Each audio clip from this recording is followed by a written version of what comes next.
Assalamualaikum warahmatullahi wabarakatuh. Kembali mengkaji tanda-tanda kiamat dari sejumlah literatur buku-buku Islam dan hadis Rasulullah SAW. Salah satu tanda kiamat yaitu munculnya Dajjal yang sudah diprediksi oleh Rasulullah SAW melalui hadisnya. Nabi Muhammad SAW bersabda, salah satu indikasi akan keluarnya Ad-Dajjal atau petunjuk kiamat jika mayoritas manusia menjadi tak peduli dengan perkara fitnah Ad-Dajjal tersebut, dan bahkan para ulama meninggalkan kewajibannya untuk memperingatkan kaum muslimin akan dahsyatnya fitnah Ad-Dajjal dari atas mimbar dakwah. Hanya minoritas ulama yang mendakwahkan terkait fitnah Dajjal. Padahal di setiap akhir tahiyat akhir kita disunahkan untuk berdoa meminta perlindungan dari fitnah Dajjal. Nampaknya kondisi umat Islam saat ini terlena mengejar cinta dunia dan lupa tentang hari kiamat.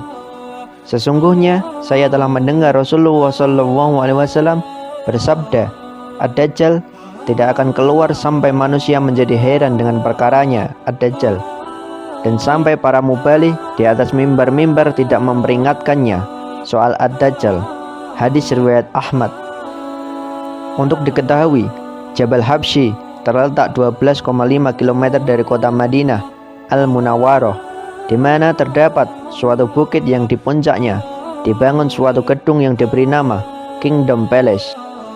Seperti diriwayatkan di dalam Sahih Bukhari, kelak di akhir zaman Dajjal akan terus menyerang semua manusia dan semua tempat hingga sampailah Dajjal di kota Madinah Al-Munawwarah. Namun demikian, Dajjal tidak bisa masuk ke dalamnya, maka akan berguncanglah kota Madinah dengan 3 kali gempa. Patut Anda ketahui, sebelumnya kota suci Madinah tidak pernah mengalami gempa sejak Rasulullah SAW memasuki Madinah Al-Munawwarah. Saat hijrah hingga akhir zaman, kota Madinah tidak akan pernah mengalami gempa, terkecuali ketika itu, yaitu datangnya Dajjal laknatullah di depan gerbang Madinah Al-Munawwarah. Di saat itu, kota Madinah akan mengalami gempa sebanyak 3 kali guncangan, sehingga menyebabkan berhamburanlah semua orang kafir dan munafik.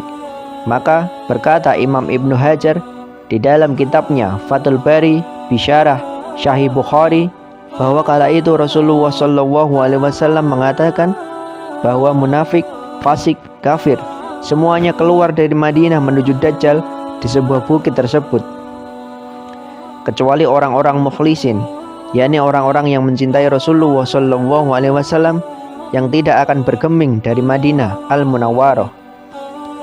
Imam Ibnu Hajar menukil salah satu hadis dalam kitabnya Fathul Bari Bisyarah Sahih Bukhari dengan sanad yang sahih, bahwa Rasulullah SAW menjelaskan, Dajjal itu berkata, itu Masjid Muhammad, itu Masjid Nabawi yang harus kita kuasai.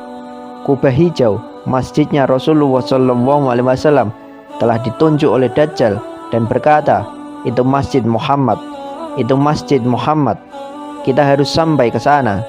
Lantas Rasulullah SAW bersabda, sebagaimana riwayat Sahih Bukhari, di saat itu Madinah mempunyai 7 pintu, dan di setiap pintunya dijaga oleh 2 malaikat, sehingga Dajjal tidak bisa masuk ke dalamnya.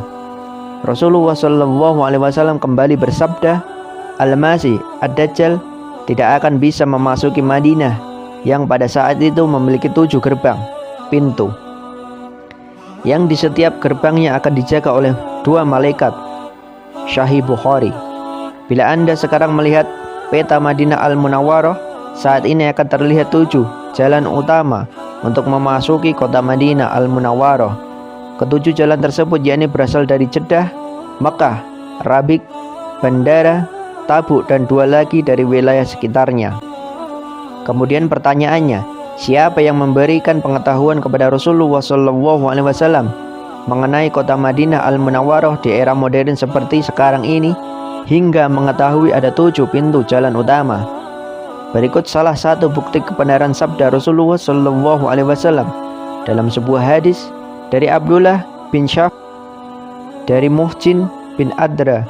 Rasulullah SAW bersabda di hadapan banyak orang, hari pembebasan hari pembebasan, hari pembebasan, hari pembebasan, dan mengulanginya hingga 3 kali. Kemudian Nabi Muhammad SAW ditanya oleh salah seorang sahabat, apakah hari pembebasan itu? Dijawab, Dajjal, penipu pada akhir zaman. Dajjal akan datang memanjat dan menetap di atas Jabal Habsyi, melihat ke arah Madinah dan bertanya kepada para pengikutnya, adakah Anda melihat istana putih itu?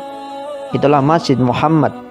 Selanjutnya, Dajjal berusaha mendekati kota Madinah dan mencari jalan di setiap sudut.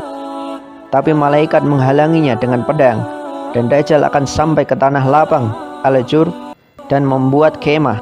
Madinah akan bergetar sebanyak 3 kali, dan akan ada orang munafik lelaki dan wanita keluar untuk menyertai Dajjal. Ini adalah hari pembebasan. Syekh Mustafa Al-Adawi dalam Sahih Al-Musnad, hadis Al-Fitan. Lalu dalam sebuah hadis lain disebutkan bahwasannya Abu Sa'id meriwayatkan bahwa Rasulullah SAW bersabda, Dajjal akan tiba dan dia terlarang untuk memasuki kota Madinah. Dia akan tinggal di sebuah daerah bergaram di sekitar Madinah. Sahih Bukhari. Nabi Muhammad SAW kembali bersabda, Dajjal akan mendaki gunung dan melihat ke arah kota Madinah. Kemudian dia akan mengatakan kepada para pengikutnya, kalian melihat istana putih itu? Itu adalah masjidnya Ahmad. Hakim dalam Mustadrak Sahih sesuai syarat dari Imam Muslim. Yang mengejutkan, sekarang di pinggiran kota Madinah, tepatnya di Jabal Habsyi, sekitar 12,5 km dari Madinah Al-Munawwarah, telah berdiri sebuah bangunan megah yang didirikan oleh kerajaan Arab Saudi. Bangunan tersebut dikenal dengan nama resmi Kingdom Palace atau Istana Kerajaan Arab Saudi. Tetapi penduduk tersebut menurut sumber di beberapa menyebutnya sebagai Dajjal Palace atau Istana Dajjal. Banyak ulama mengatakan bahwa bangunan tersebut dibangun di atas gunung bergaram, gunung yang mineralnya mengandung unsur garam, sebagaimana telah disabdakan oleh Rasulullah SAW di atas.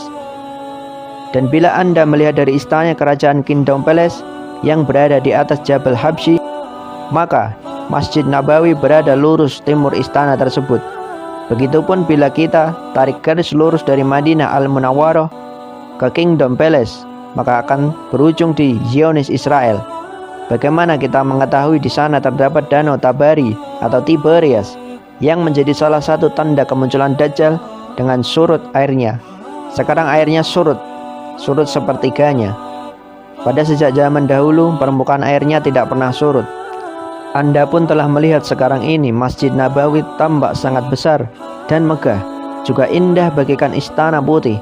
Bahkan dilihat dari luar angkasa pun terlihat putih, seperti yang diceritakan oleh Rasulullah SAW. Padahal pada saat Rasulullah SAW mengucapkan hadis di atas, saat itu Masjid Nabawi masih sangat sederhana, yang hanya terbuat dari lumpur basah berwarna kecoklatan dan juga batu bata, dan beratap pelepah daun kurma. Tidak seperti sekarang yang sangat megah seperti istana putih. Dari mana Rasulullah SAW mendapatkan pengetahuan itu?